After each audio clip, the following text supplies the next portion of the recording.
নেতৃবৃন্দ আর আছে, ওনারা বক্তব্য দিব।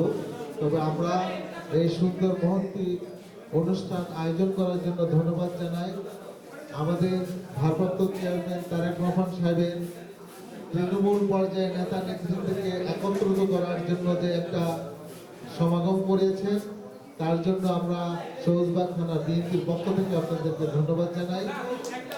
আমরা আপনাদের এই মুহূর্তে আয়োজনের জন্য আমরা অনেক খুশি হয়েছি যে আপনারা 3 নম্বর পর্যায়ের যে লোকদেরকে ইফতার মাহফিলের আমন্ত্রিত করেছেন। 31 দফার একটি অংশ এখানে, তা বাস্তবায়নের জন্য আপনারা যে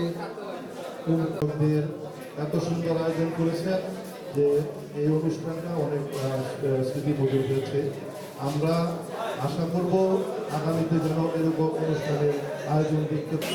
আপনার কাছ থেকে আমি এখানে যাইতাম না।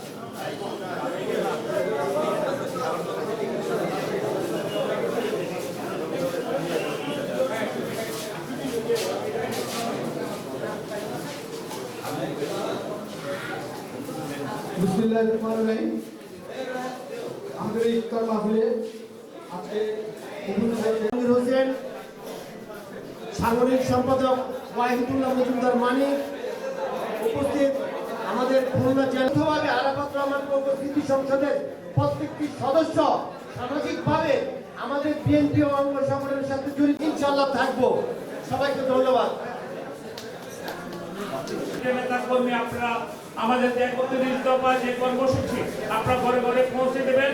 আগামীতে নির্বাচন ইনশাআল্লাহ নভেম্বরের মধ্যে নির্বাচনে আমরা দাবি করেছি ইন্ডিয়ান গভর্নমেন্টের কাছে। সেই নির্বাচনে যে প্রার্থী হবেন অত্র এলাকার বিএনপি অথবা আমাদের আরাফাত রহমান স্মৃতি সংসদের যে নেতৃবৃন্দ প্রতিদ্বন্দ্বিতা করবেন, তাদের পাশে দাঁড়িয়ে আপনাদের সেই জনগণের কাছে আমরা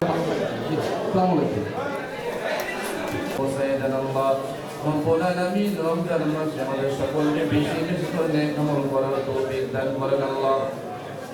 জান্নাত ওয়া নাউযু বিকা মিনান নার। اللهم إنا نسألك رضاك وجنة الفردوس. ربنا تقبل منا إنك أنت السميع العليم وتب علينا يا مولانا إنك أنت التواب الرحيم. سبحان ربك رب العزة